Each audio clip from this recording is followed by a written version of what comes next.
This episode of the Sam Oldham podcast is sponsored by Turn, the only brand dedicated solely to men's gymnastics. Towards the end of my career, I started to work closely with a team at Turn to design custom uniforms that expressed who I was and where I came from, and they were always able to bring my ideas to life. For years, I wore uncomfortable gymnastics clothing until I started to wear Turn, whose uniforms are built with their attention to detail and quality in mind. Go check them out now at turn-gymnastics.com. and enjoy the episode. In 2022, Felix Coomber began a 4-year course studying international social science at the University of Tsukuba in Japan. Felix started gymnastics at the age of 5 and has won multiple individual medals nationally in recent years. He's the first British gymnast to train full-time in Japan and now represents the university team. In 2002, at the Salt Lake City Winter Olympic Games, Felix's mum won an Olympic bronze medal in the skeleton for TeamGB. Felix recently competed at the English Championships and plans to compete at the British Championships in a few weeks' time, and this is his story. Felix, it's great to have you on, mate. Was all of that right? Yeah, it was good. Yeah, was that good? Thanks for having me. Okay, yeah, you're very welcome, mate. It's an amazing story. I know when initially I messaged you and reached out to you, I can remember you saying you was a bit surprised that I wanted you to come on, but I just think it's so cool. I think you are the first British gymnast for sure, but definitely one of the first international gymnasts to go over and study in Japan and train full time, which I was telling you just before we went live, like when I was a kid, that would have been the dream. And I said that I'd quit school when I was 14. But if someone had told me that at 20 or 18, 19, you could go to Japan and train full time, but the caveat is that you've got to study, I would have studied so hard to be able to do that. So it's really cool. I'm really happy to have you on, mate. And just tell me, just to start off with then, how was the English Championships? Is that the first time you've competed since coming back home from Japan? No, well, I came back this time last year and also competed in the English, but I had not major, but I had some ankle issues. So right, okay. When I went back, I actually had surgery on both my ankles to remove the issue. When you went back to Japan? Yeah. So you had surgery in Japan? Yeah. Oh, wow. How did that work?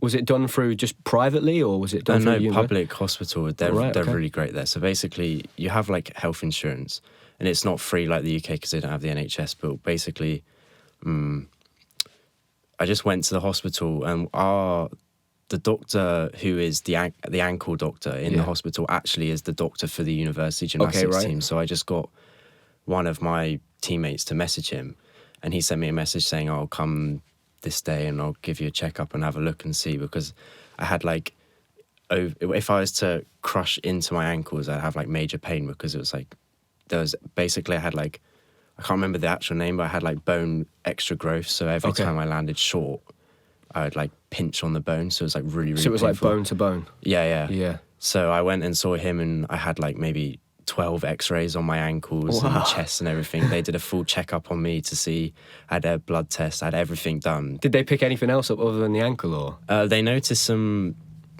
like changes in maybe the enzymes in my stomach, but that was because of gymnastics and like you doing heavy sports, it changes. Really? And then he was like, I'm a bit concerned, so take a few days rest and then come back and you do another blood test. So I took a few days rest, I went back and there was nothing wrong, and he just ruled out that it was because of doing sport, it changes like the enzymes in your stomach. Wow, I've never heard anything like that. In what way does it change? Does it kind of change it? Did he explain that? Or?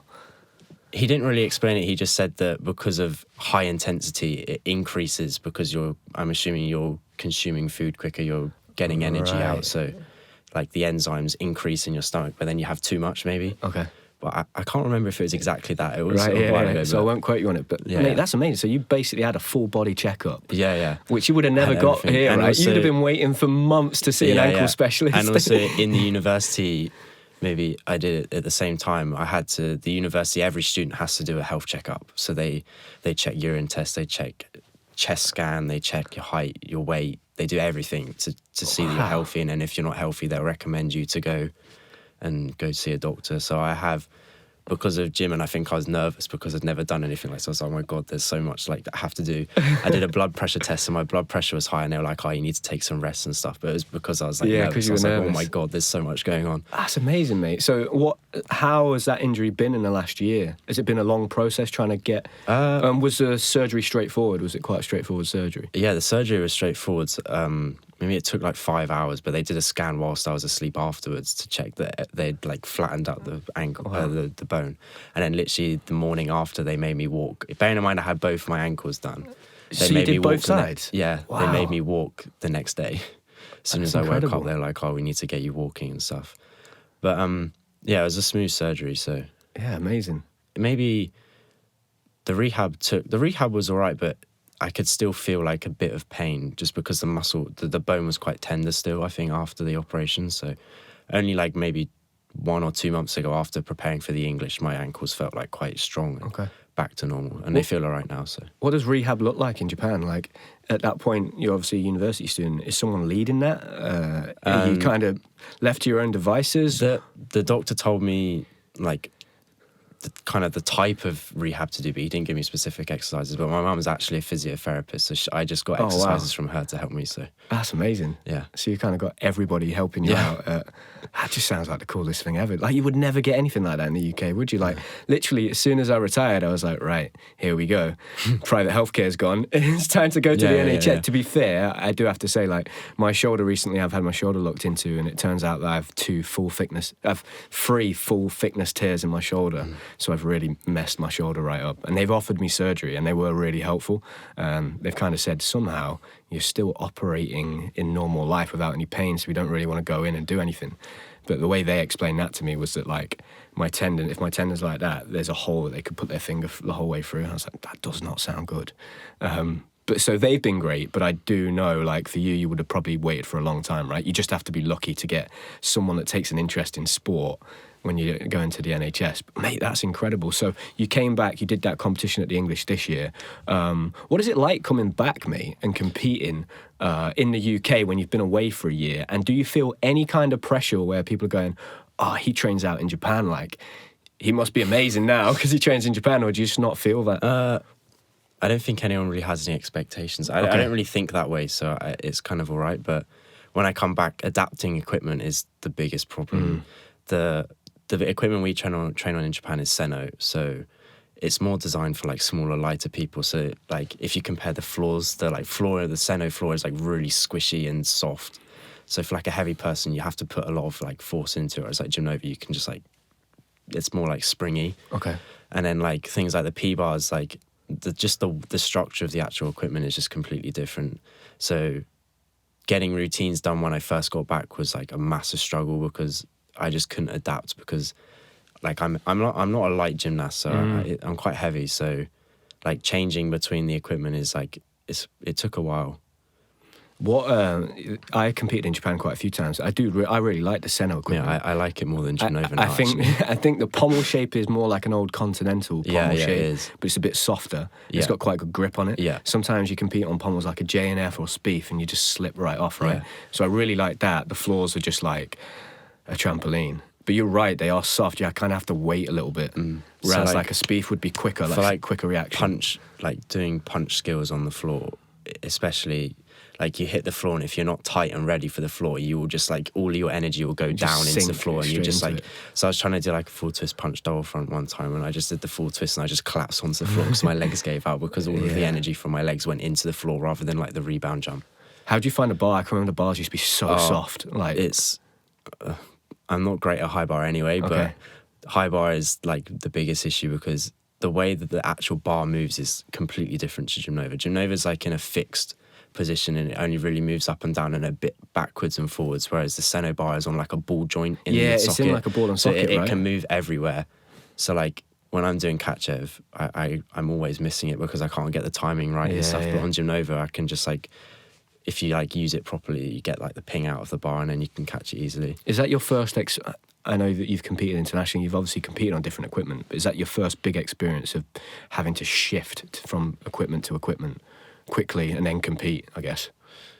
Yeah, I'd say it is because like Spieth and Gymnova aren't too different. No. They're a bit different, but they're not too different. But I find Seno and Gymnova are very, very different because they're designed for different like body types and stuff. So like the pommel, like you said, it's like continental, so it's quite squishy and a bit more rounded, whereas like the Gymnova is quite flat. Yeah. So when I got back, I had like really bad like muscle pain in my thumbs because like my thumbs aren't used to being like pressed backwards. Whereas like on the Spieth, it kind of like goes round. Yeah. So I had like quite they weren't bad, but like I had muscle like tiredness in my thumbs just from like having to like push down rather than like relax over the pommel. It's interesting what you say, mate. I've never thought about it. It makes so much sense that Seno is built for lighter frames. I've never thought about it like that. I would just go over and be like, oh, this is how they make their equipment, so I think maybe get used to it. You wouldn't really think about it unless you're like a heavy gymnast, because like we have scales in the gym, not because like we test, just because we're interested in like how heavy we are changing weight and stuff. And I've seen like a couple of the boys and they're weighing like 50 kilos and I'm weighing like 74. So like I can, and when I watch them on the high bar, the bar like moves a bit, but it doesn't move much. And they get like a good movement out of it when they let go for like a release. But when I do, the bar like moves back so much. How do you feel about that, mate, being a bigger gymnast and a taller gymnast and a heavier gymnast? Because there was a period of time where in my head, I was playing around with the idea of, why don't we have weight classes? Because if I'm going up, if you're, say, Christian and you're nearly 80 kilos and you're going up against, say, Ochimura, who in London, if I remember his weight, I feel like it was 48 kilos, might have been 52. And then I think Marcel Nguyen was something like that as well. I was going, this is like two completely different sports. There's so much load going through his body and his joints, Christian, when he's on floor and vault, in comparison to these guys that are weighing 40, 50 kilos. Surely, you know, biomechanics and their biology means that they're going to be able to do way more reps without wearing out. So how do you feel about that, being a taller gymnast? What is your height, Felix? I think I'm just about 180, so 5'11". 5'11", that is tall for a gymnast. You don't get many gymnasts that are taller than that, right? Yeah, and there's someone in my university who's like below my shoulder and he's weighing like 45 kilos something, and he's like got a massive start value on rings and stuff because he's light and he can hold himself. So it's difficult. I do struggle, but then like I think some pieces like floor and vault, you can kind of like use it to an advantage, especially like on the different types of equipment. But I think being smaller and lighter, you can, when I'm like training, I'm like watching everyone and I'm just like, oh my God, how are they still going? Because like I'm like knackered, because it takes so much energy out of my body to have like multiple goes, and then they're getting off and like going straight away. Like as soon as they've gotten off, they're getting back on and going. I'm just like, they're like, I don't know how they're doing it, because it's just because they're so light. They don't use as much energy, so they can go for longer. Do they still train in a way where they might spend, let's say you're not doing routines competitions, they might spend 2 hours doing one skill? Yeah, some of them do. Some of them are on one piece of equipment for like 3 hours at a time. Wow. Just because, but then that's all they'll do for that session, is they'll do that sometimes, not always, but quite a few times I've seen someone or a couple of people like staying on a skill because they want to like master it like as soon as they can, so then they can get it in their routine. And it looks quite effective the way they do it, because they soon get it in the routine. You bear in mind they've only been learning it for a short amount of time. It's just because they spend so long doing it. Right. It's interesting because I could never really work out a pattern to how they were training. We'd go on international training camps and they'd have like, they train for 3 days and have 2 days off, and then come back and train for 4 days. And I'd be like, what? I couldn't work out what they were doing. Then they'd spend 2 hours doing Kovac, and then they'd go on to floor and spend 2 hours doing just round off flick straight backs. And I'd be like, what's going on? There didn't seem to be a pattern to me. Whereas with the typical kind of, I'd say, British and probably most of Europe training, it's kind of, you come in, you warm up, you do your conditioning, and you go through each apparatus. Yeah. And then you probably don't do a stretch or a cool down, you just leave, and then you come back the next day and do the same thing. Have you noticed, is there a methodology that they're all kind of sticking to? I mean, I don't know about the whole of Japan, but in my university, if we're not doing routines, even if we're doing routines, so we have like a big whiteboard that has like the whole calendar with like different training like structures, but most of the time it's just free training. That's it. Right. So you just come in, you do your whatever you want, you do your own warm-up, you do your own stretching, elastics and stuff, and then because there's no like recreational gymnasts in the gym, it's literally just university gymnasts, you have like pretty much the whole gym to yourself. Right. There's maybe 15 boys on our team, and then there's like 5 graduate students. So we've got like maybe 20 boys maximum in at a time, and then there's about 8 girls. So the gym's quite empty. So you just go wherever you want, do what you want to do.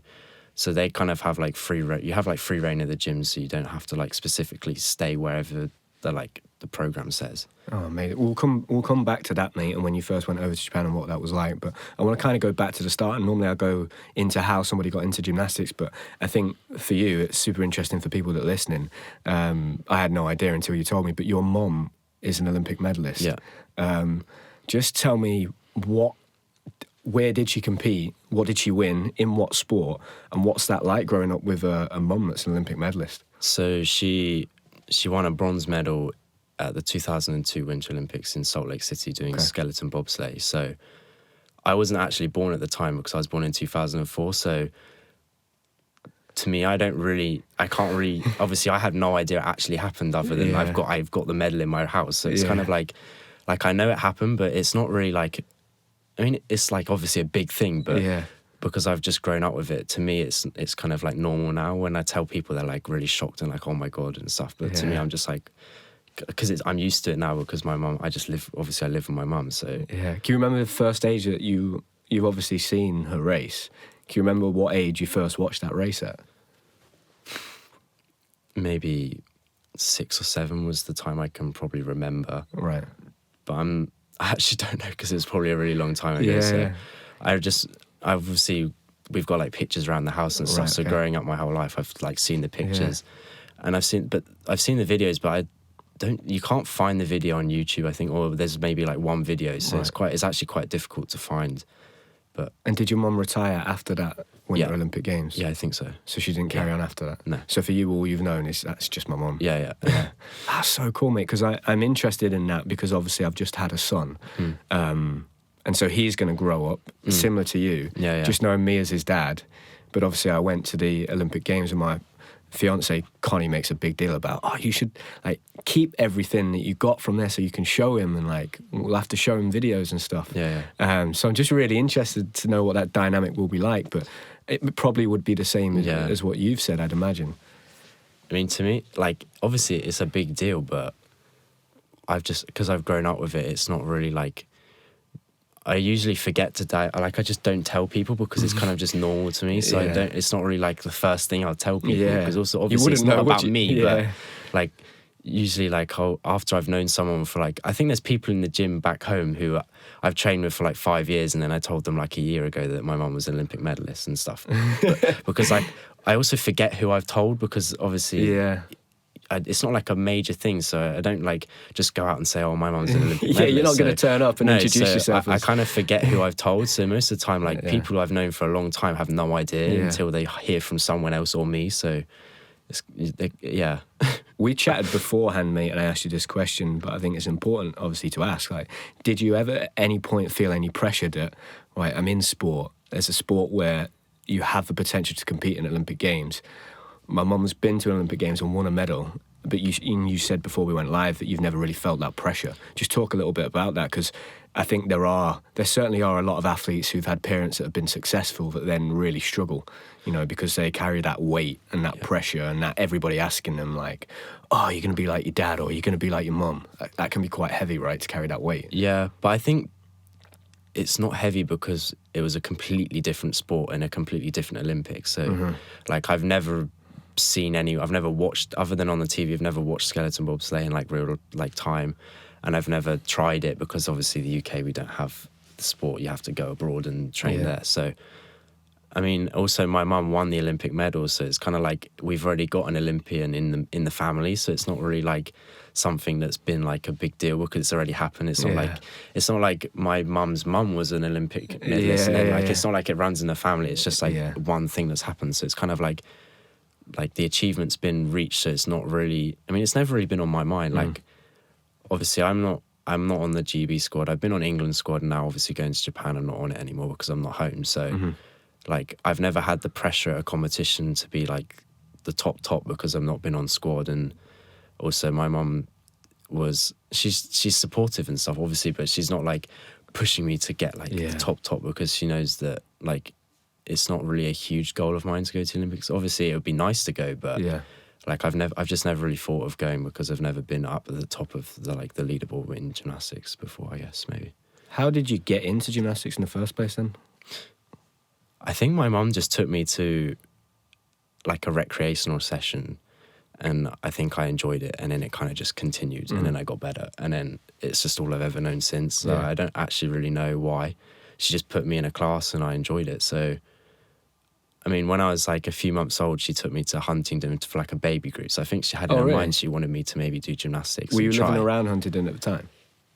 Yeah, I think so. My parents are in the military, so I think we moved around quite a bit when I was younger. When I was 1 years old to 4 years old, we lived in Portugal because my dad was stationed there. So I've moved around quite a lot. Only maybe after I was 4 years old, we kind of like stayed. But when I was little, we moved around quite a bit, I think. Do you think that influenced, not necessarily your decision, but how easy it was for you to then move out to Japan because you've moved around quite a lot? It didn't seem like so much of a big deal. No, it was quite a big deal. Oh, it was? Yeah. I mean, I was very young, so I don't remember any of it really. Okay. So, I mean, if I look at pictures, I can remember a bit about Portugal, but I was really young, so I don't really remember much.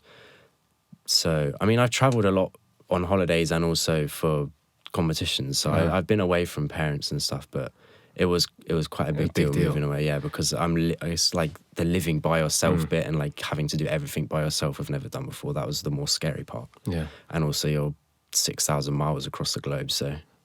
What about when you started, Felix? Did you naturally feel like you had a talent in a certain area? Because you're very good on floor and vault, and you've actually had quite a lot of success.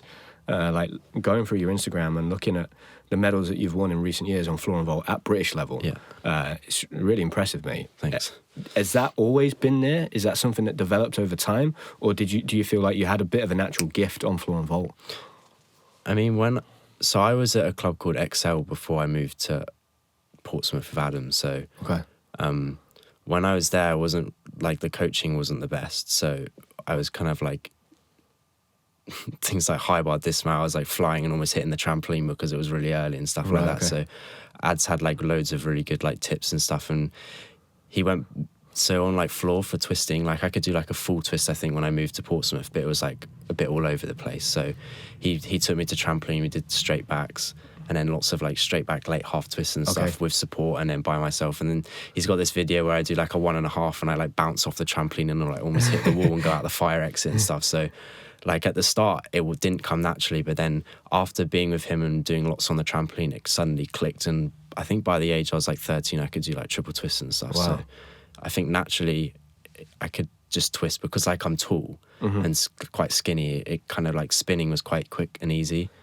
but double somersaults took a bit more time. But I think when I was younger, I used to do a lot of running, so I had quite a lot of like leg power coming into it. So I think that's also quite beneficial. So you had like some strong foundations you were starting with. I remember when I was a kid, I used to play football at a super high level. And it wasn't until after I stopped playing football at the age of 13, like 13, I could just do 3 floor routines in a session. And I just thought that was normal. And then about a year after I'd stopped playing football, that talent just disappeared.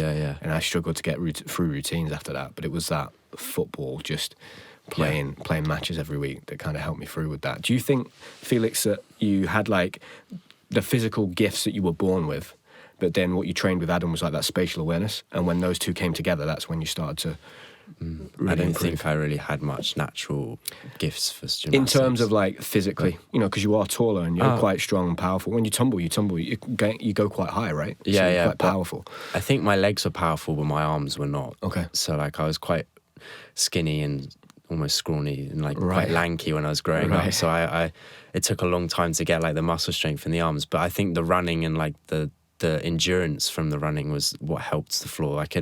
I think in my squad when I was training floor, like I could have a go. Like you said, you could do 3 floor routines. I could go and then I'd walk back and I'd go again because no one else is going.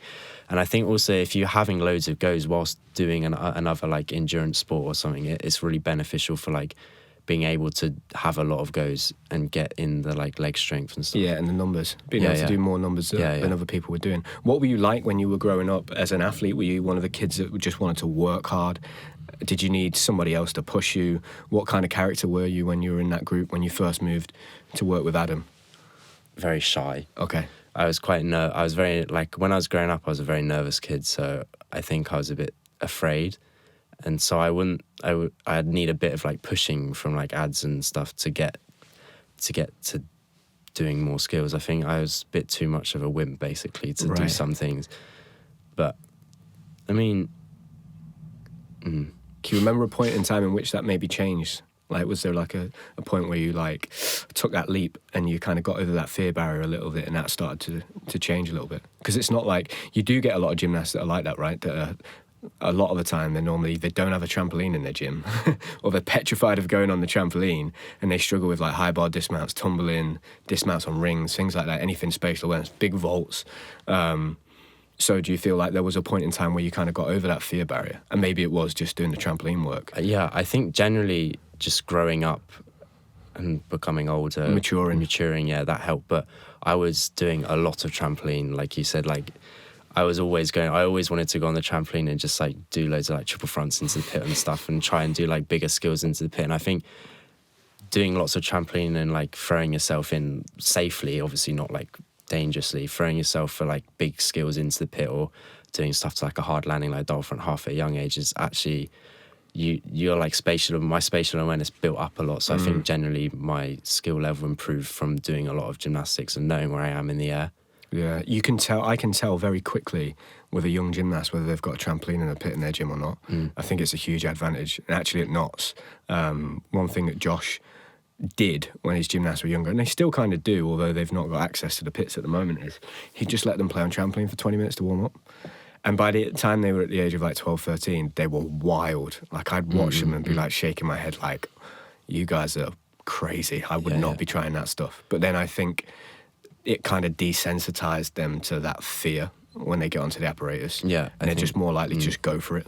Yeah, I think that's true. And the spatial awareness is huge in gym, right? Like it's a massive part of it that people probably don't. If you were like watching on TV, or you're a member of the public, you probably won't factor in how important that spatial awareness is.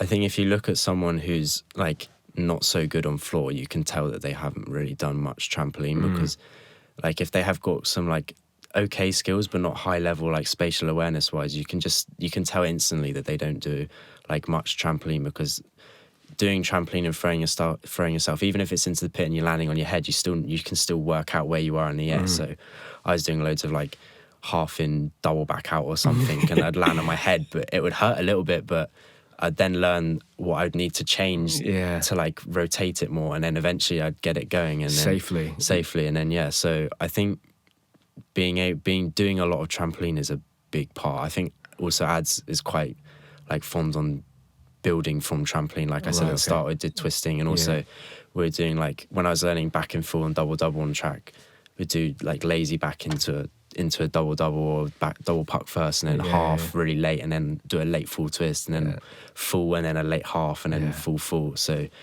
I think building spatial awareness from trampoline, because it's safe into a pit, is like the best way to work forwards for floor. 100%, I completely agree, mate. Have you ever had any issues with like twisting problems or anything like that, or you've been fine? One time, I think maybe one time definitely, where I started off my ankles, I did a double on the floor. I was waiting quite a while to go because there were people like doing stretching on the corner and stuff. I think I was going to do a routine, and basically I was waiting a bit too long, and I did a double. I lost myself in the air, and I landed basically like flat on my front, but I had my toes under. So that's when I started off my ankles. But then after that, I couldn't do a double. I ended up doing 2.5 to landing on my back and stuff like that. It took a long time to build up, not twisting too much, because I think beforehand I'd been doing triple doubles, so I was trying to twist too much, and then I was doing like 2.5 to barely miss my head and land on my back.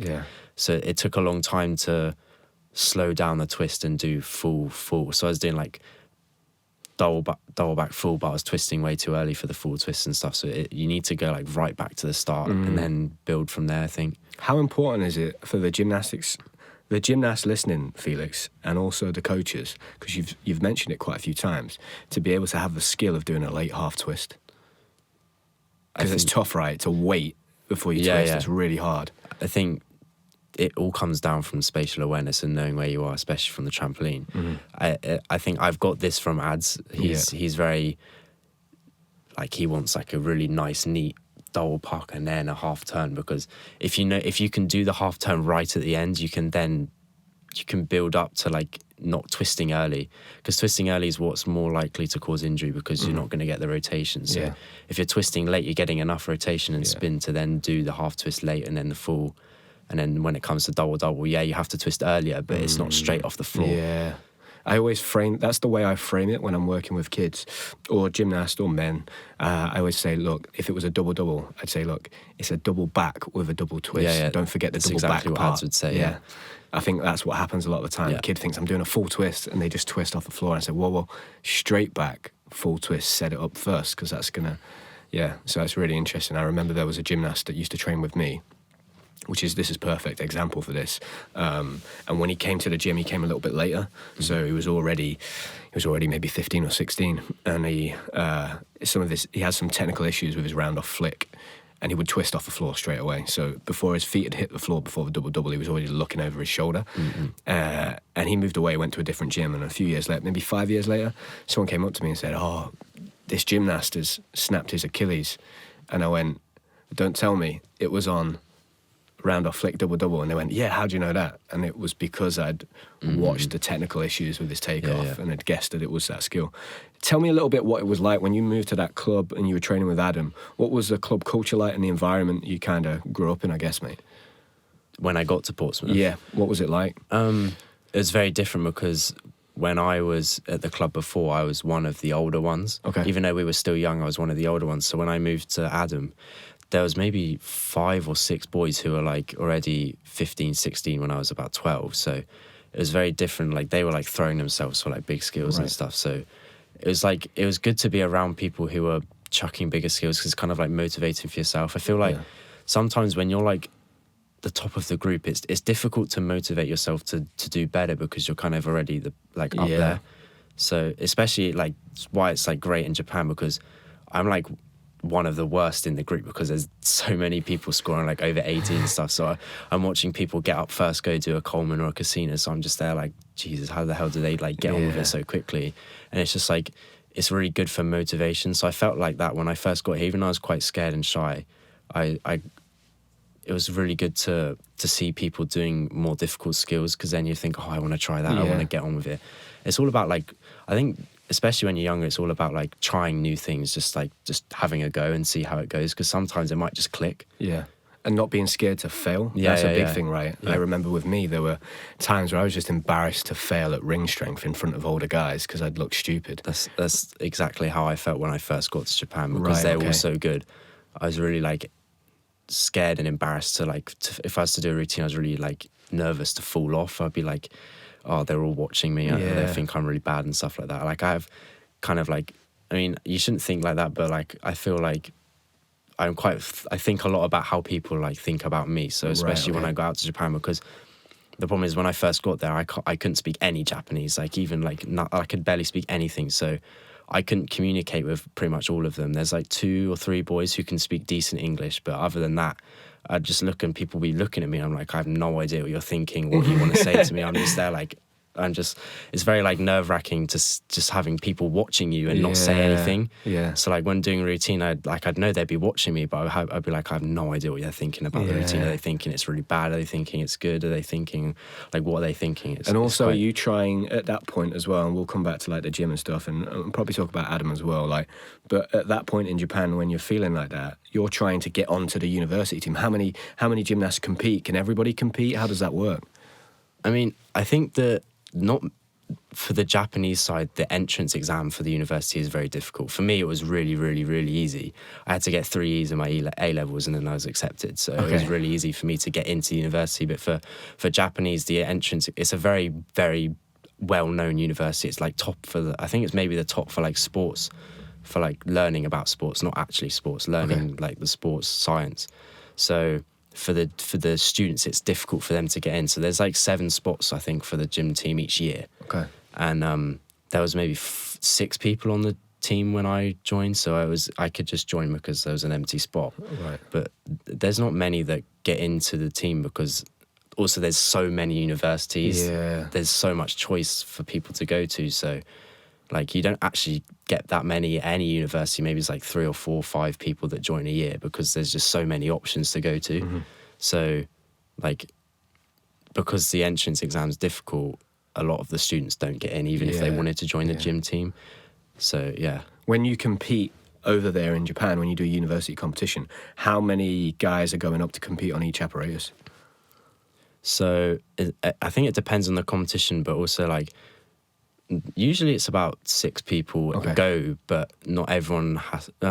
It's difficult because there's loads of different level competitions. There's like the All Japan competition where not many people go, and the selection to actually do the competition, you have to send in loads of videos of like perfect routines you've done in training, and then maybe you get selected to do the competition. So you can't just like enter, you have to send like loads of videos. So it's not like a competition in the UK? No, but it's like the equivalent of the British, but maybe they spent like 3 months when I was there filming like routines constantly to try and get like a perfect routine so that they could send it off to the organisation to then get accepted to the competition. So it's not purely just competition results. You also have to send in.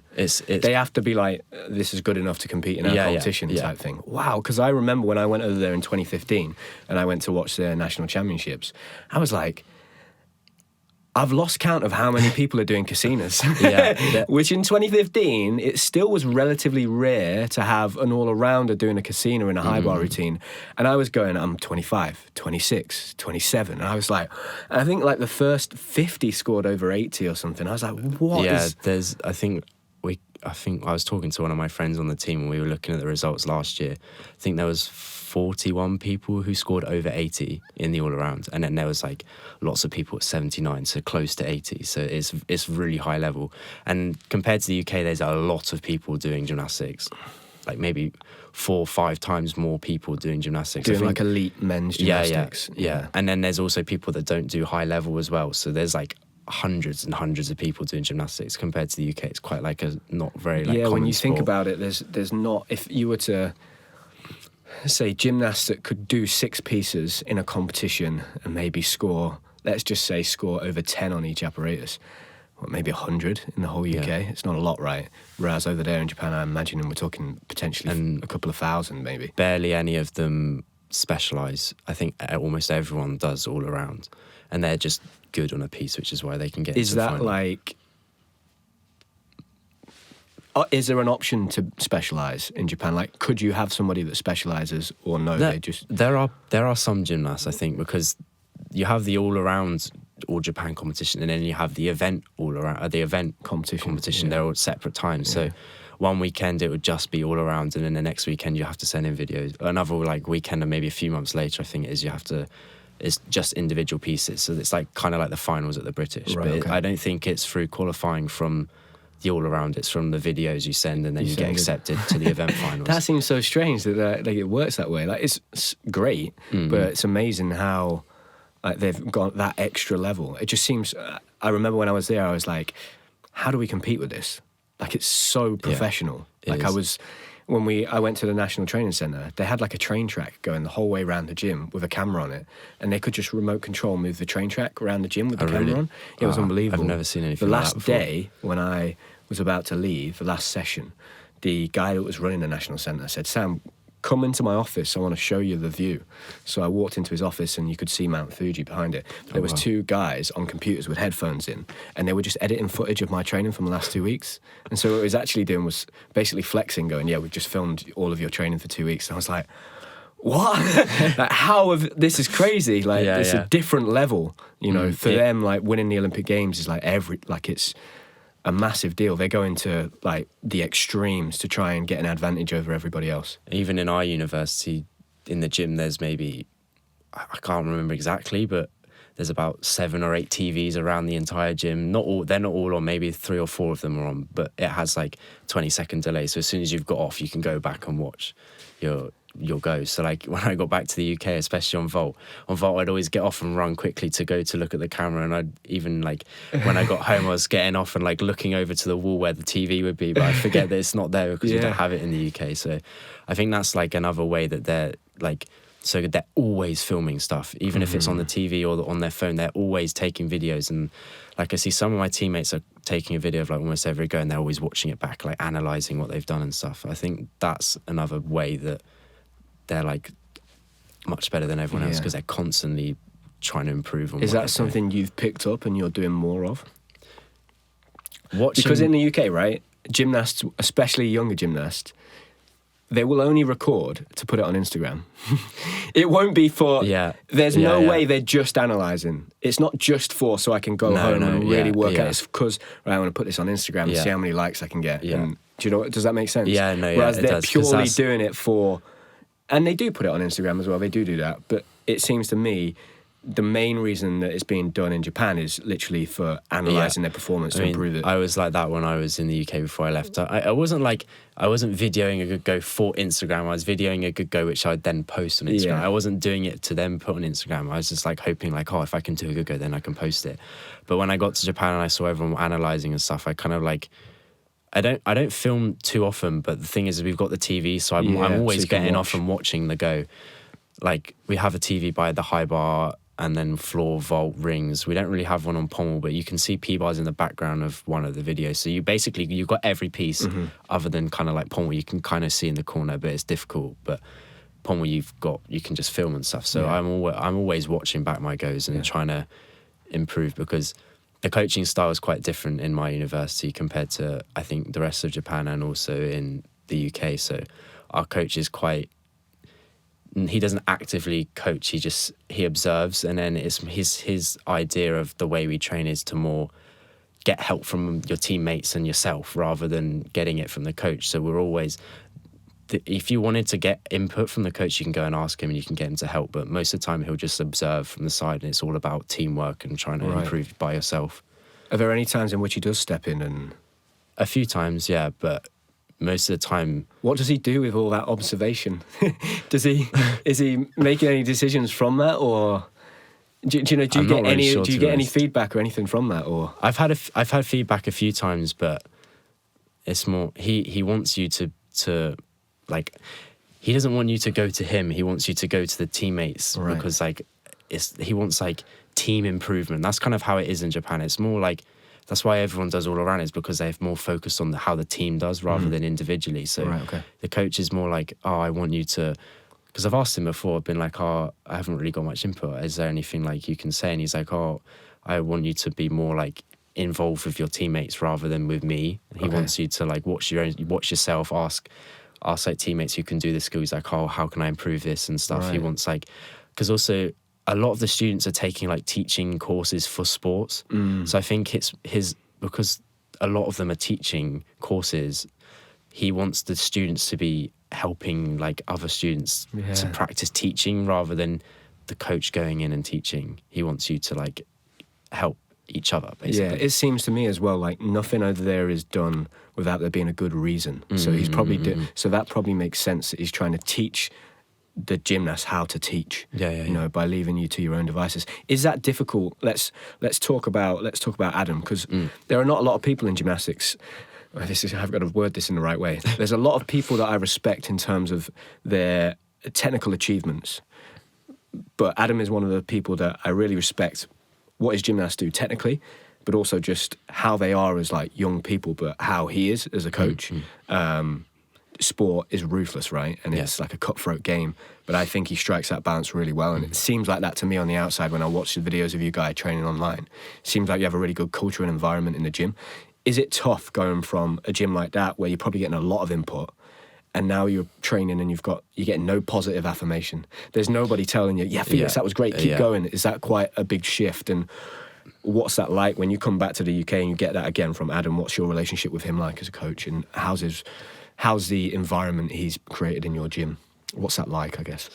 I mean, compared to when I was in Japan, so when I first moved out to Japan, I think it took me maybe at least half a year to get used to having no coaching, because I was just so shocked, because you see the gymnasts from Japan, you're like, oh my God, they're amazing. They're doing like huge skills. They're winning all around like Uchimura and stuff. And then I went to Japan thinking, oh, I'm going to get like the best coaching in the world and stuff. And then I wasn't really getting any coaching. I was a bit like, okay, it's more like I need to help myself and stuff. So the problem is also because I can't really speak Japanese, it's difficult to get points from people. Like I can vaguely understand what they're trying to say, but I don't have like encouragement, or I don't have like you know what I mean, like positive energy coming from the coach.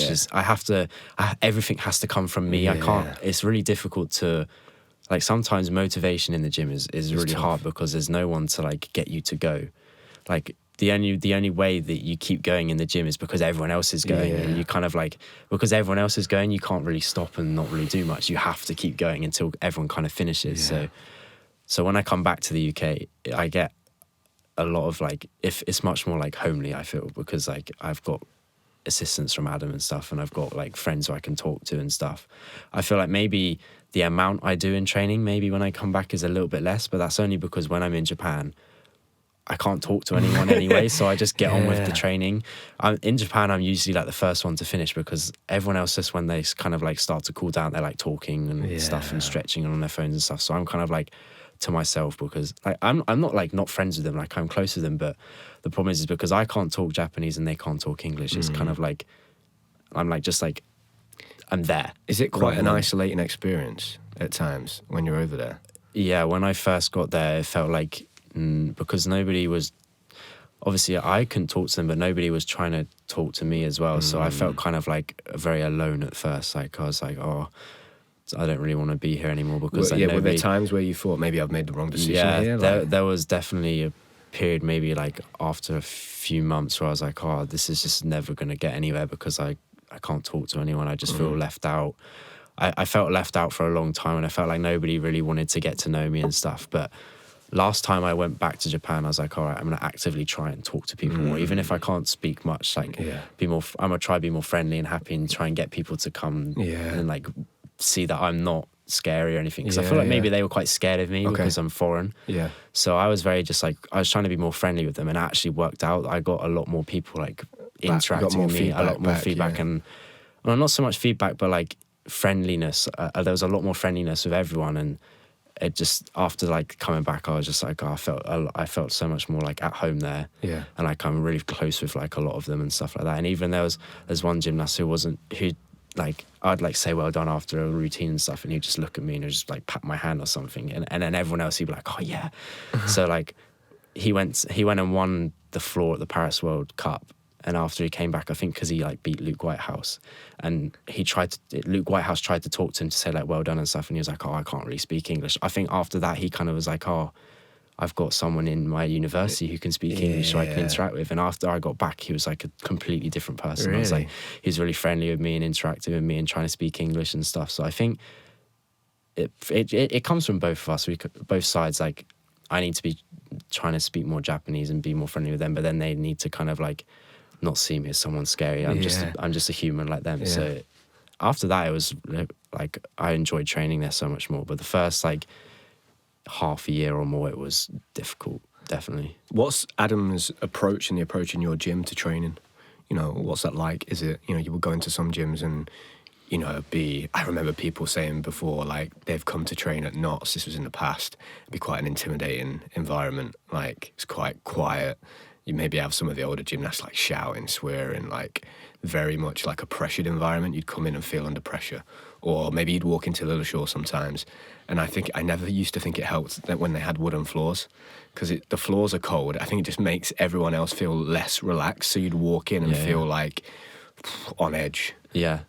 What's that like in your gym? I'd say it's almost the opposite. Complete opposite. It's quite, I'm not saying in a bad way, but Ads is a really relaxed coach. So he's kind of like, he just, like, if you say, oh, I want to try this or something, he'll be like, oh, okay, yeah, let's have a go and stuff like that. Right. So, and he's not too like, it's not strict or anything. So it's like, you can have fun and also train at the same time. Okay. It's very like, there's a lot of like mixed age group. There's not really many people who are the same age. Everyone's kind of like a different age because there's not that many boys in the group. So it's very like, we're all together, like enjoying ourselves and stuff. I feel like sometimes we don't work as hard as we could do, but like Ads is very, like, he's good at getting people who want to work going. Some people maybe he needs a bit more like, some people need a bit more like. Is he good at like man management?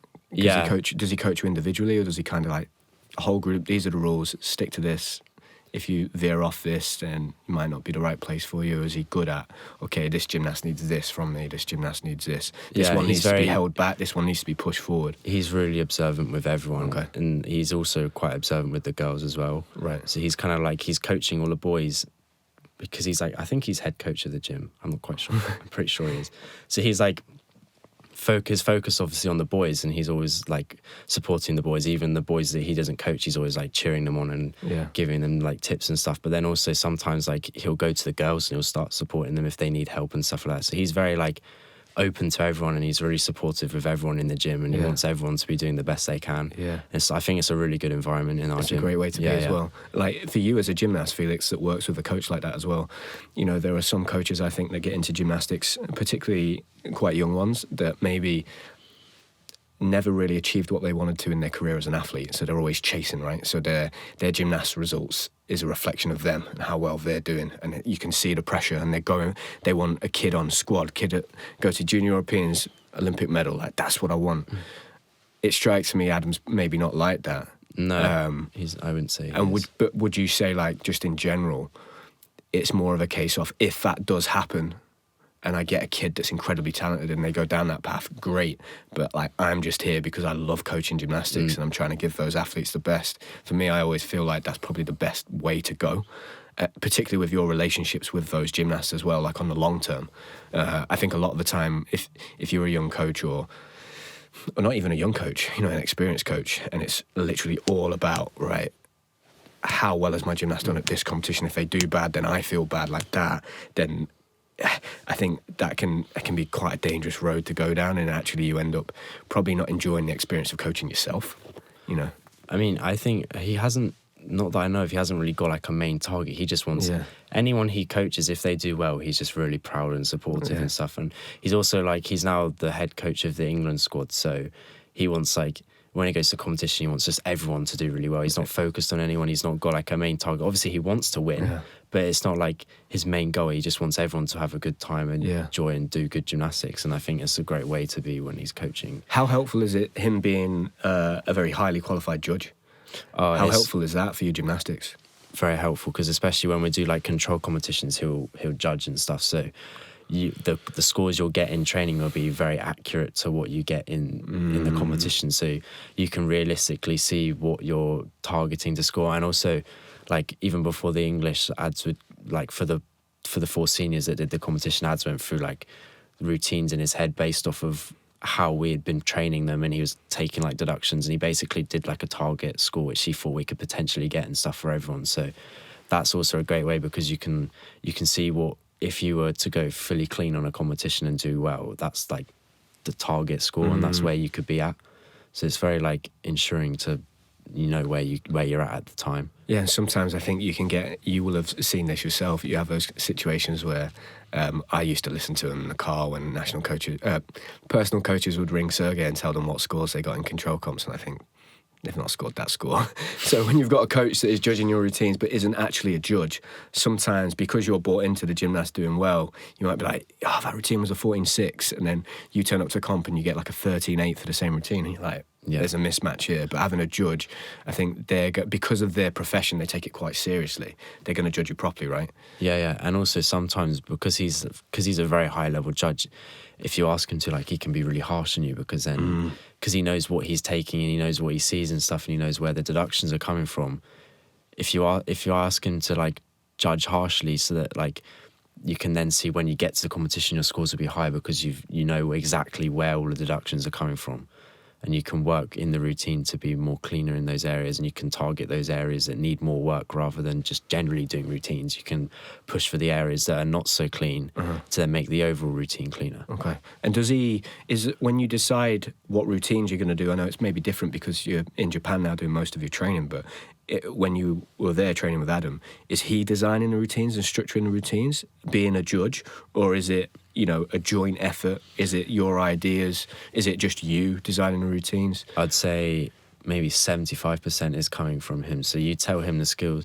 Like, obviously he knows what you're working and he knows what is good. So if like you say, oh, I want to do this skill in the routine, but he obviously will say, oh, but maybe it's not quite ready, so we'll just leave it out for now. Because I think his target, the way Ads coaches, is more, he wants just a good, clean competition rather than pushing all these massive skills in the competition, because like it's not necessarily going to work. So if you get to a competition and like you've been doing the routine and training, but when you get to the competition, it's kind of like the skills like, oh, it's not really working on the equipment. He'll be like, oh, what do you want to do? Do you want to take out the skill and do the routine without it, or do you want to do it with the skill and try it? So like when I went to the English, I had a bit of trouble with my 2.5 and vault. Right. because the Senovolt and the Gymnovolt moves completely different. So I was like blocking completely wrong. I was blocking well for a double twist, but not for a 2.5. And basically before the hour warm up, he was like, oh, what do you want to do for vault? Do you want to do a double twist or do you want to do a 2.5? And I was like, well, I want to do a 2.5 because it's a higher start value and I could get a higher score. But then he was like, oh, but you can do a double twist just as clean, even cleaner, and get pretty much the same score. So a lot of the feedback from him is really useful. So I ended up doing a double twist and I scored 13.9 because I just did it to like 0.3 hop and stuff. So it was... How difficult is that as a gymnast when, you know, you've got your mind or maybe your heart set on doing a certain skill in a competition, and the coach comes to you and says, look, I don't know whether we should do it. It can be quite difficult, that, right? But it seems like you have a very level-headed head on your shoulders. So rather than, I'm going to take this big risk, like emotional, it seems like you're able to like calm it down just from speaking to you today. And okay, what's a smart decision here? Yeah, I also think it comes from not really being on the squad. Right. You're not trying to like push for massive scores. It's just, I'm just doing it. I'm like, ever since I moved to Japan, I just do gymnastics now because I enjoy it. It's not like, I've got no target for anywhere that I want to be. I don't want to like, I'm not targeting a score or anything. I'm just doing the competitions because I enjoy doing gymnastics. So when Ad comes to me and says, oh, maybe it's a good idea to just do this, then I'm just like, yeah, okay, it's probably more sensible. Yeah. Less risk of injury as well if it does go wrong because you're doing an easier skill. And also I feel like sometimes, or a lot of the time, when you do a not so difficult routine but you do it really cleanly, you can actually score higher than people that do like a super difficult routine, but because their skills are a bit scruffy, or they're like, because it's new and it's a bit more, it's not like strong in the routine, there's a lot of deductions, so you can actually do well on quite basic routines that are clean compared to people that are like pushing skills because they're pushing for scores. Yeah, that makes a lot of sense, mate. I watched have you ever watched Moneyball, the film? It's about baseball. So basically this guy came into the Oakland A's and he worked out mathematically what the best way to win was, basically. And it was completely alien to the world of baseball, but they went on to, I think they equaled the record of biggest winning streak ever that season. And I was thinking, could you do something similar in gymnastics? Because when I was in the gym a couple of weeks ago, I was watching a few of the guys doing some skills. And towards the end of my career competing, I used to, like in my head, rank skills on the risk factor. So I'd be like, right, a Wu on pommel is a high risk skill, but Magyar is like quite low risk. And I'd kind of do that for every single skill. And if I was doing a routine, I wouldn't really want there to be more than 2 high-risk skills. And high risk could be like falling off, splitting your legs, like an execution error. And I was thinking, I wonder if there's a way that if I could just rank every skill in terms of their risk and then design routines around that and see if you were more consistent. I think in America they go off numbers a lot more now, so they track scores a lot more. I think in Japan as well, they pretty much go off top guys at the competitions, go to the competitions, right? And they're over like 2 or 3 days, so they have to hit. So theoretically, based on those numbers, they're guys that can hit the most routines at that point.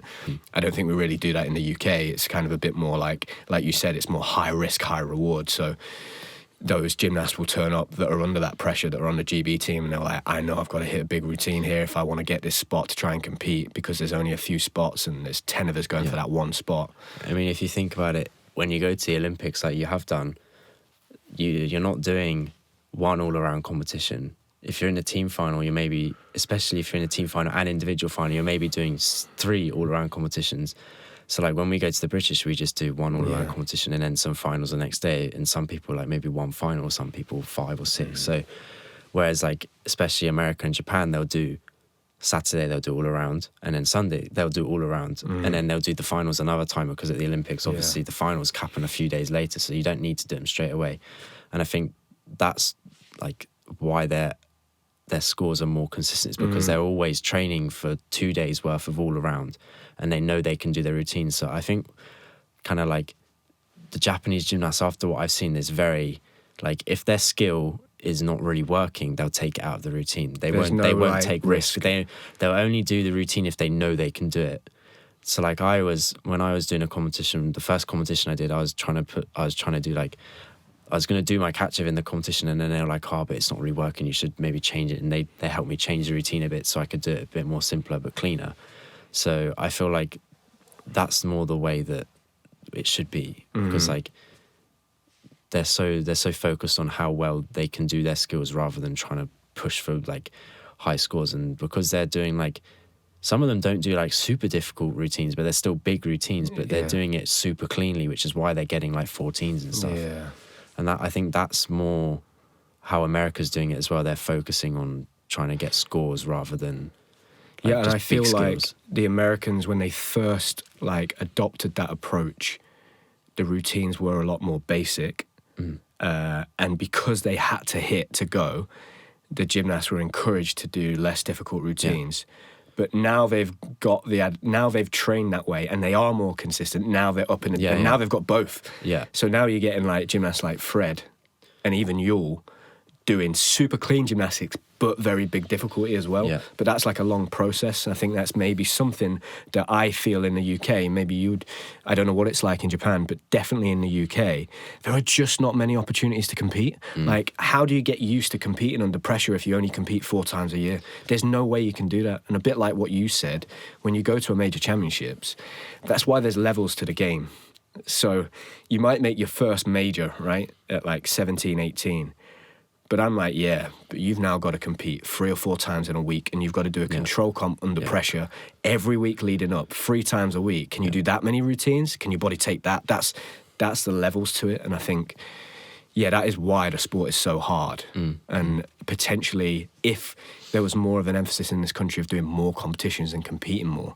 And I think you've seen that in that this generation of guys that have done incredibly well in this cycle and the previous cycle. So let's say maybe like Joe, James, even people like Courtney, even Josh Nathan for a period of time, Dom beforehand, all of them went out to Germany and just got used to competing. And they competed in Bundesliga matches where they got paid money, but what happened was they compete 4 weeks in a row, 5 weeks in a row, and you become desensitized to the nerves of competition. After a while you go, this is what I do, I compete. And it was similar maybe when Hamish was out competing in America in the college system. You know, when he was out there, he had no choice, and it's about the team. So if you make a mistake, that's on you. You know, he told us that story of him wanting to put, I think, a big skill into his routine, and the coach was like, no, like, this is about the team, not about you and, like, what you want to do. So it's interesting that you make that point, mate. Do they compete a lot in Japan, or is it not actually quite as much? It's just more the training they do. They train for those events. In training... preparing for a competition, maybe 2 or 3 times a week, they'll do a routine on every piece. They'll go around every piece, they'll do a routine, and then once they've done a routine, they'll start doing repairs or stuff that needs work or new skills if the routine's good. But there's a lot more competition opportunities than in the UK. So you've got like the major competitions, which is like the all around competition, and you've got all Japan like individual apparatus, and then you've also got all Japan team competition. And then, to be honest, most gymnasts in Japan are in a university team by senior level, unless they've finished university and then they've gone to like Central or teams like that, which aren't a university team, but they're like obviously like the best teams in Japan. And then you've got the all Japan university competitions as well. But then there's like lots of regional, like, so in Japan, like, I guess in the UK we've got regions like southeast and stuff East like that. Midlands, Yeah. They've got prefectures, which is like, I guess, similar to counties. It's the same as prefectures. So like Hampshire, where I'm from, would be the same as like, so I'm from, where my university is in Ibaraki prefecture, but it's in the Kanto region, which is like the south region. So it works that way. So they've got like, you've got many competitions that are in like regions, but they're still high level. And then you've got competitions that are in prefectures. Yeah. And then there's also prefectural, like, there's like an all Japan prefecture competition, I think. So you'll compete for your prefecture. So there's a lot more competitions in general. Yeah. And then there's also a lot of like low level competitions as well. You know, you were saying that you obviously struggled initially, Felix, not having like a coach when you were over there. Do you feel that your gymnastics has improved since you've been in Japan? I would say it hasn't improved, it's gotten cleaner. It's gotten cleaner. I don't have input from coaches, so learning a new skill is quite difficult. And also because the gym's so, like, people are moving around so quickly, you can't really put a setup. Like, if on P-bars, if you're learning a skill, sometimes you use like loads of blocks and stuff to set up around. Well, we don't even have blocks for a start, so learning like new skills is quite difficult. And also because I have no input, I can't like I don't get feedback. So I'm just more for the way I train is more just do what's in my routine, and I'll watch it back and I'll try to do it clean. And then once it's clean, then I'll try and start to learn skills that maybe don't really need much of a setup or much coaching that I can try and learn by myself. Yeah. So things like maybe like a quast on high bar, just do loads of like swing hop turns to handstand and stuff, and then try and just like push, because you don't really need a pad, you don't need anyone to help you. You can kind of just get on with it. So I watch watch it back on the TV, and then maybe watch like YouTube video to see people actually doing it. And so that gym setup in your university, is that unique? So normally, typically in a university team or one of the high-level teams, would the coaches be more involved? I think so. Yeah. I think our university is a bit different. But it's just the way, I think it's our coach's coaching style rather than... Do you feel like when you finish out there in university, if you come back and you carry on doing gymnastics, what do you think are going to be some of the key takeaways and the big advantages that you'll take from that experience you've had, like training in Japan? I know you're only in your second year, but, you know, are there things that you will take back with you that you will carry on in the future? Doing a lot of routines in preparation for... not in amount of numbers in one session, more going round, if you can, going around every piece and doing like almost like a controlled competition, doing a routine on every piece, because you get used to going around all 6. And also in the training, because we've got free reign of the gym, most of the time you'll do every piece in training. So I feel like obviously it's quite difficult in the UK because we have like recreational classes and stuff, so we can't really get on all of the pieces. So would you typically, if you were training in the UK, let's say before you went out to Japan, if you had routines on a Tuesday evening, would you typically maybe not do all 6 apparatus? No, we'd probably get 3. Depends how close to the competition it is. So if it's near the start, we'd just do like 3 pieces, and we'll do like lots of half routines, maybe 2 routines in each piece. As it gets closer to the competition, you're not doing as much in one like time on a piece, so you move around a lot quicker. So if there is free piece, you can get on it. So like in the preparation for the English, we did like a few times we managed to get round all 6, but you have to like wait a bit for like floor to free up and stuff. But we did get round, but it's a lot more difficult. That's one thing that I've noticed, you know, now that I'm working at Knott's on a Thursday, and they do typically get round all apparatus, but they are dictated a little bit by the timetable of the gym. That's one massive advantage that guys that are on the GB squad that don't need to study, that maybe don't need to have a job outside of gymnastics, financially they can be supported. One of the big advantages they've got is that I can't even remember doing a routine session where I didn't do 6 pieces unless I was injured. Yeah. It would always be 6 pieces because I would always have access to the equipment in the gym. And that is a huge advantage, being able to train that way, because you're right, like you're going up to compete on 6 pieces. So you need to practice doing 6 in an order, because going up and doing 3 one night and 3 the other night is a completely different ball game. So also like when you're doing all 6, you can see consistently which pieces aren't as good and aren't as strong, because you're doing all 6 a lot. So you're comparing them to each other. So like in a competition, like you're doing all 6, so doing all 6 in training, if you're consistently falling on like your P-bar routine, you know that needs more work, and the other pieces, like they're strong, so they don't need so much work. So you can kind of you can like see which needs more focus. You can see where you need to focus, the areas you need to focus on. Because if you're doing like 3 pieces with 2 routines, one routine you might fall on, but you don't know how you do in all 6 when you're just doing 1 routine. Yeah. So I feel like doing everything, if you can do everything in one session, you can consistently practice a competition style rotation, and then after you've done the all 6, or the next day when you're not doing all 6, you can then focus on what you've fallen on. Yeah. And then you can be more targeting the areas that need work. Yeah, it makes a lot of sense, mate. What would you say from your experience, Felix, are the big differences between the men's British team here and the Japanese team? And not necessarily like the actual team, but just gymnastics, elite men's gymnastics in Japan and Britain. What are the big differences? Just from your experience. I think the Japanese team has a lot more gymnasts on the team. So got more numbers to choose from. More numbers to choose from. I think they have a lot more opportunities for competitions as well. Like, so like on my university team, there's maybe, I think, 3 boys who are on the under 21s Japan team. So they've got the top team, and then they've got like sub teams. Right. And so 2 of them went to the Paris World Cup, so they got opportunities to go to a major competition, yet they're not on the top team. Right. So like, people like Hashimoto will go to the Olympics and stuff, but then the people who are on like the sub team or like the not so high team but still be up on the team, they still get opportunities. Right. Okay. Like, I don't want to say something that's not like... It's all right, mate. But don't worry. I feel like maybe the British gymnastics focus on too few gymnasts. They don't give other gymnasts opportunities. Well, I always felt there was a huge advantage when I was younger that they had a B squad. And there were quite a few gymnasts that came from that squad, developed a little bit later, and then ended up on the GB team. So Matt Firth was one of those gymnasts. Theo Seeger was one of those gymnasts. And it was almost like a feeder squad for the top squad, but it gave... those guys that still had dreams of making it and hopes of making it, that were still putting in the commitment and they were training those hours, they were getting access to the national coaches and the national centre. Yeah. But it also pushed the squad to make sure they were still working hard and not being complacent, because there was a guy there ready to take your spot. See, this obviously changed since you were younger, because I told you before, I was reserve on the GB squad, and I never got an opportunity to even go up to Lilleshall. They never invited me.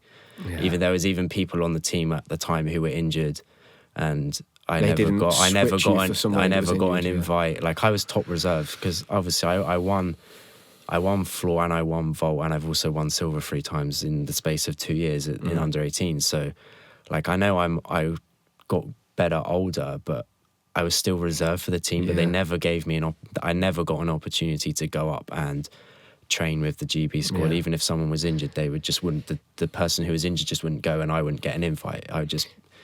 Which is a shame, mate. No opportunity. I think when you're in that system for so long, I think it's underestimated the positive impact giving somebody like that an opportunity like that, and what effect that's going to then have on his gym when he goes back to his gym. Because he'll go back to his gym and then tell all the younger kids what it was like, and they'll go, I want to go to the national squad like Felix did. And I think that's underestimated sometimes, and you are probably right in that. And it seems that way, it's going that way now. I might be wrong, but from what I understand, the squads are being trimmed, they're getting smaller, there's less training camps, which I don't necessarily know that that's the right way to go. I'm sure that there are certain constraints that have been... There's reasons for that I don't know that would be coming from the top, but it just seems to me like surely we don't have the numbers. So whatever numbers we do have, if you have a gymnast like you that's been to a British Championships, won gold medals on floor and vault, and is clearly a very talented gymnast that works really hard at a good gym with a good coach, you've got to protect that, because we don't have the numbers Japan has. Japan have got 50 guys that could go up and compete at a Worlds and qualify for the team final. We don't have that, so you've got to protect them and look after them. But also I feel like if you're like reserve, if you get the opportunities to train with different coaches, you get different inputs. So like Adam's a good coach, but some things he teaches might not work. Some coaches might have different points that will have a much greater impact on the way you see the skill and the way you do it. And like one little change can make the whole skill change. So like it's having access to that knowledge. Yeah. It's like you said, being around that high level gymnastics, you're just going to improve. Yeah. I found it really difficult when I was, by the time I got to the age of about 21, it was tough because there was no one left at Loughborough. They'd all retired. You know, Sam Hunter had retired, Ruslan had retired, Yevgeny had retired, and up until that point, these were the guys that I was trying to beat, compare myself to, get better than.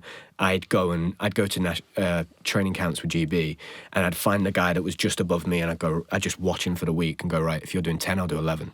And I'd just work out how to beat him, and I'd just outwork them. But it's really hard to do that when you're the best guy in the gym. Yeah. And then you're like, whoa, where do I go now? Yeah. Then it's like, okay, on YouTube, and I try and find people, but it's difficult. It becomes more challenging. So I think at that young age, giving you the opportunity as a reserve to go there would have been huge, right? It would have been a massive benefit. But also, I think if they're thinking long term, it would have been the positive impact that would have had on all the kids back at your club as well, which sometimes gets missed, I think.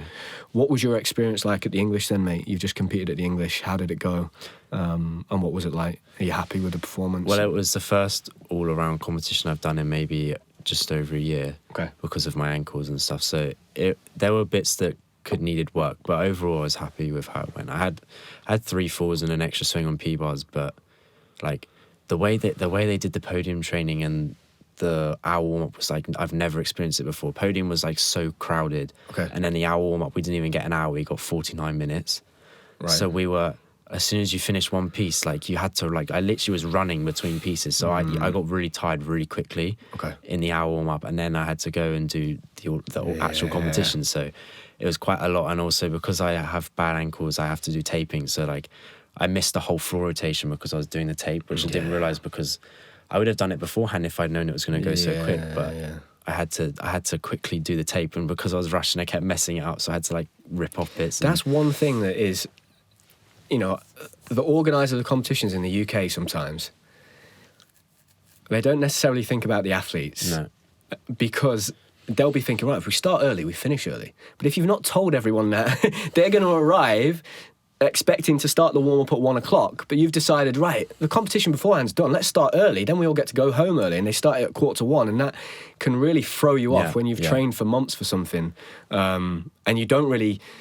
I guess it's good experience, because anything can happen, right? When you compete at a big competition, you need to be able to pivot and be adaptable, but also it can be an injury risk as well. And also a big competition, it wouldn't go so quickly. So it wouldn't be so fast. And like, I think one reason why the Japanese competitions work better is the girls have a separate floor. Yeah. Any competition you go to, the girls will always have, like, the gym will be split in like kind of like a box with like an extra side. So like there'll be the floor and then the floor at the other either corner, and then it'll kind of like work round each other. So there'll be the boys section and there'll be the girls section, and everything.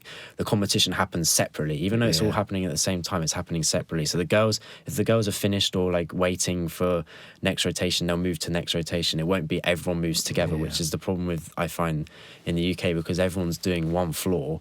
You have to work around the girls with music. So like at the English, we were waiting like 25 minutes for the floor rotation to finish, even though everyone else had finished, because you had to go 1, 1, 1, 1. Even though like as soon as a girl finished, a boy would start. It was still, if you've got 7 in each group, that's 14 routines. Yeah, right? and you got like a minute and a half for the girls, like music and stuff, and like the starting of the music takes a bit of time and stuff. So it took a long time. Which is why I think the competitions just work so much better in Japan, because they've got two floors. They are very efficient though, aren't they? Very efficient. I'm like looking at getting a new car, and I'm trying to get a Japanese car, because I'm like, everyone's saying like, get a Toyota because they last forever. So yeah, no, you are right, mate. It's probably space, and it's probably financing having 2 floors. I'm imagining it's that, but it is an issue, like waiting around. That changing in and out of floor is a nightmare. I didn't mind it because it meant that you spent less time waiting around on the corner of the floor for your routine, because you knew I just need to wait until that girl's ready, then I'll walk up and the judges will be ready and I can go. So I like that element of it. But I also feel because it happens so quickly, you don't really get time to prepare yourself for the routine, because as soon as the girl's finished, you've got to put your arm up and go, because the judges are waiting for you. So you kind of have to, and they're things that people watching don't realise, that you're not just only trying to do your routines, you're managing timing. You're watching the judges. Are they going to be ready? Are they not ready? Like, do I need to chalk up again or not chalk up? Like, there's all this stuff that's going off. And again, it's another example why you need to compete a lot more to get used to that. Just to finish off, mate, who were you impressed with at the English? You know, you obviously train out in Japan and you're not over here too much. What gymnasts are now going to be looking to try and qualify for Paris were you impressed with at the weekend? I thought Joe did really well. A really good job, because bearing in mind, maybe, what was it, a few weeks ago, he went to the World Cup and it was a bit of like, he was struggling because of injury. I thought the way he competed, he looked strong, he looked really good. And also Harry Hetworth, very surprised. I think it was the 2021 British, I actually beat him on floor. He came second, and then suddenly within like the space of like a year and a half, 2 years, he's like going to World Cups and everything. And I'm just like, I feel like he's definitely got a spot on that team, I think, because he's just so consistent with his routines. He's so strong. I didn't see the results of his routine. How many apparatus did he compete on? I think he did 4. Did he do well pieces, on all those 3 4? pieces. Did he do well on those 4? Yeah, I mean, I don't actually remember how many pieces he did, but I remember he won rings, definitely, with I think it was like 14-6 or something. So a big score. Yeah. Good score. And I was like in the podium, I watched his rings, and he's like, it looks strong. It seems like he's got a good construction. Yeah. Like there's not a lot of deductions built into his routine, are there? And also, he didn't do floor at the English, I don't think, but obviously the week before he went to the World Cup and he got 49. So it's like, I watched his routine and I was like, oh my God, he's done a double second to last time. And I'm just like, how the hell have you done that? Yeah. And he does like 3.5 down the side, and it's just like, really impressive how like consistent and strong he's got. He's almost like the British version of like a Blazin or Radovilov or just that powerhouse on like floor vault and rings. We've never really had that before, have we? Like, no. We've got, to be fair, we've got Courtney, and Courtney's been carrying that flag for a long time, and Courtney's still doing incredibly well. But I think because Harry's like Courtney with floor as well, which is like very impressive. Vault. Yeah, so he's got all of those pieces where, you know, you've got Courtney, vault and rings, done incredibly well, made major championship finals and won medals on both, but he's now got floor as well, so that's wow. And that next generation is always taking a step up, it's always going one further, which is like awesome to see. But I thought the same thing. You know, there was a lot of people before Christmas who I would have conversations with them and they'd be like, oh, what do you think about this gymnast? Or after I had Joe on the podcast, and they might be like, he's not got enough time, he's not going to be back, he doesn't look ready. And I'd always be like, nah, I know him, I know what you can do in a short space of time. But it is still impressive that he's gone and competed and done so well. I mean, he got a great score at the English as well. Bearing in mind, though, like not too long with the World Cup, it was a bit of like, he looked a bit shaky, but coming and seeing him at the English, he looked strong, and I think he's got things to improve on as well. So I think he can be scoring 85 definitely, which is awesome. I think it, you know, definitely. I mean, winning the English like that puts him right in it. That puts him right in it. You know, you still got to go to the British and do well as well, but I think it goes to the British as a good comp, 6 out of 6, maybe even 5 out of 6, top 3. He's put himself in there. Felix, thank you very much for coming on, mate. It's been a pleasure. I'm super interested. As soon as I saw you were out training in university in Japan, I just wanted to know what it was all about. I think everyone's going to enjoy this episode, and thank you, mate. All the best for the rest of this year. I know you've got the British in a few weeks, so enjoy that. I hope it goes well. And I'm going to keep following you online and kind of watching your journey, and then pick your brains once I do have plans to start learning Japanese again. So once I do, you can be my friend that I talk to try and practice with. I need it. Top man. Thank you, mate. Nice one.